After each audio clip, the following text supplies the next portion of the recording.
بسم الله الرحمن الرحیم. ګرانو محترمو کتونکو السلام علیکم ورحمت الله وبرکاته. دوستانو نن راځو د سواد په مرکباتو کې د سواد او کاف مرکبه لیکو او د هغې په دوام سره تر پایه پورې ځو.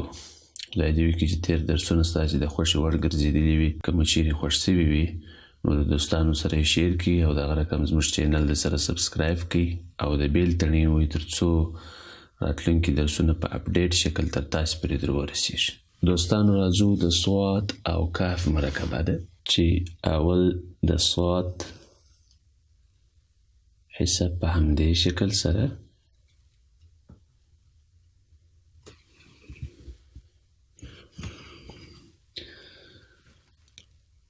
وروسته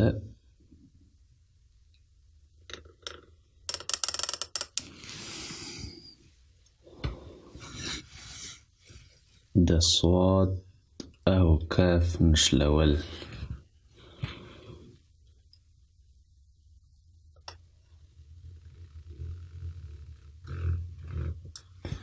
په همدې شکل سره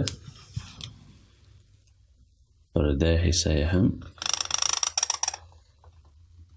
کاف په همدې شکل سره.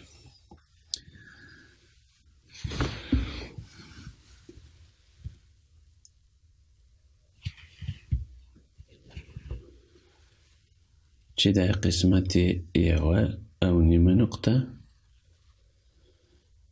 او دا قسمت یوه نقطه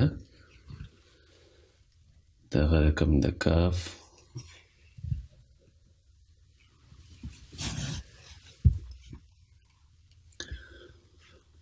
او دا قسمت یې باید له دې سره موازي او کاف باید 4 نقطې وي، یعنې د دې ځای څخه بیا تر دې ځای پورې 4 نقطې.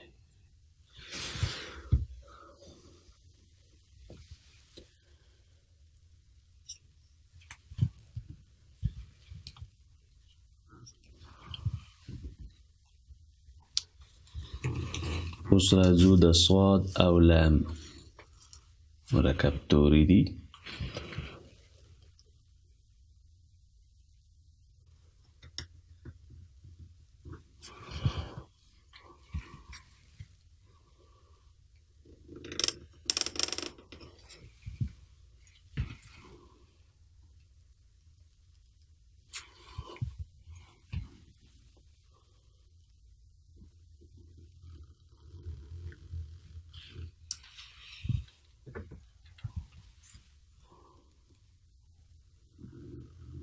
په همدې شکل سره لام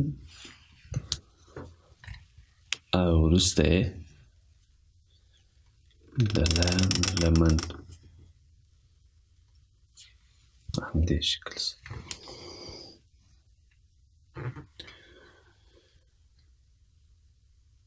چې دا قسمت یې یوه او نیمه او وروسته له هغه څخه دا قسمت یې یوه نقطه. لام چې دی هغه 2.5 نقطې.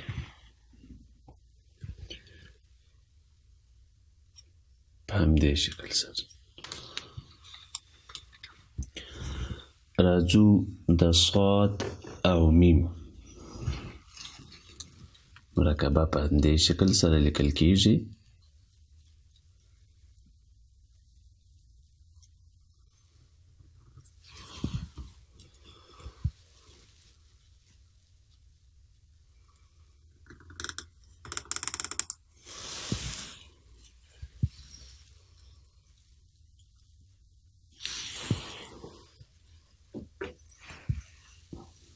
وروسته له هغه څخه د میم حساب پر همدې ځای داسې شروع کیږي.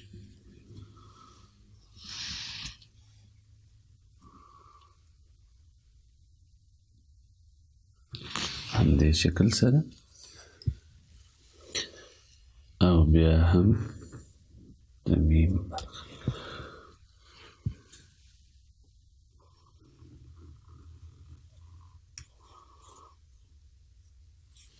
په همدې شکل سره.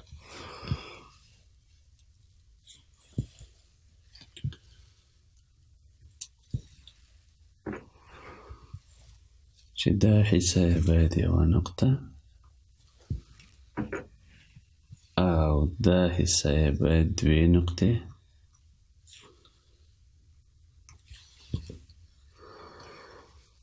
او دغه رقم دا حصه یې باید هم دوې نقطې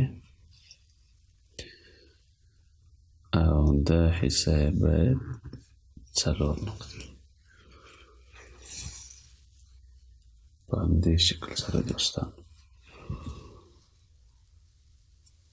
راځو د صاد او میم یوه بله مرکبه په همدې شکل سره لیکل کیږي.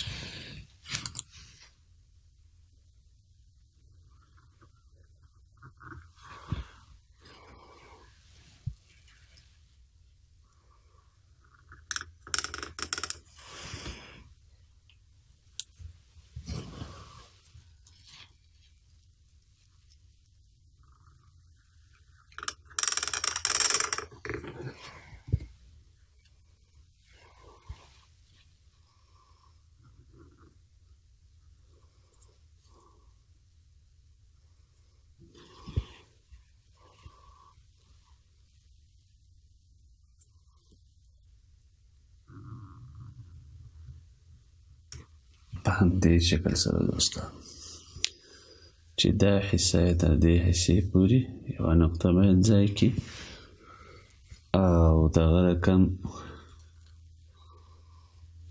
دا یې هم څلور نقطې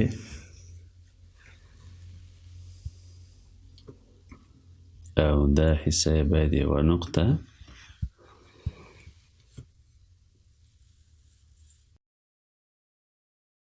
راځو د صاد او میم بله مرکبه ده.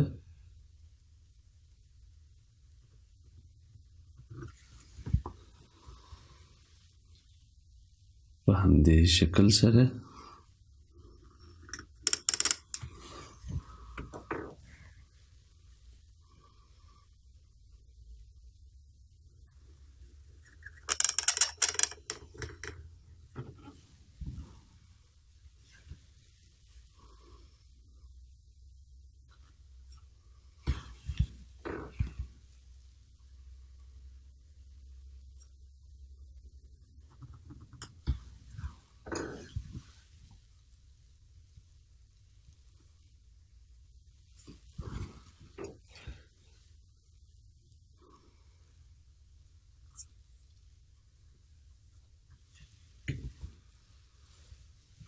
چې دا حصه یې تر دې حصې پورې شپږ نقطې او یا هم پنځه نقطې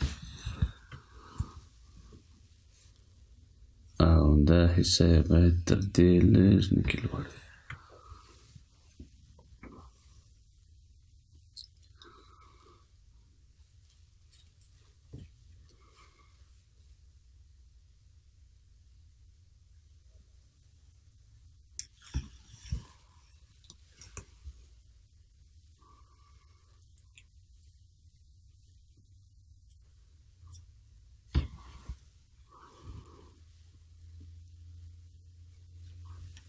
په همدې شکل سره دوستانو خدای دې وکړي چې نوموړی درس مو د خوښې وړ ګرځېدلی وي. که مو چیرې د خوښې وړ ګرځېدلی وي زموږ چینل درسره سبسکرایب کړئ او د بیل تڼۍ ووهئ تر څو راتلونکي درسونو کې تاسې په اپډیټ شکل زموږ سره پاتې شئ او د دوستانو سره یې شیر کړئ.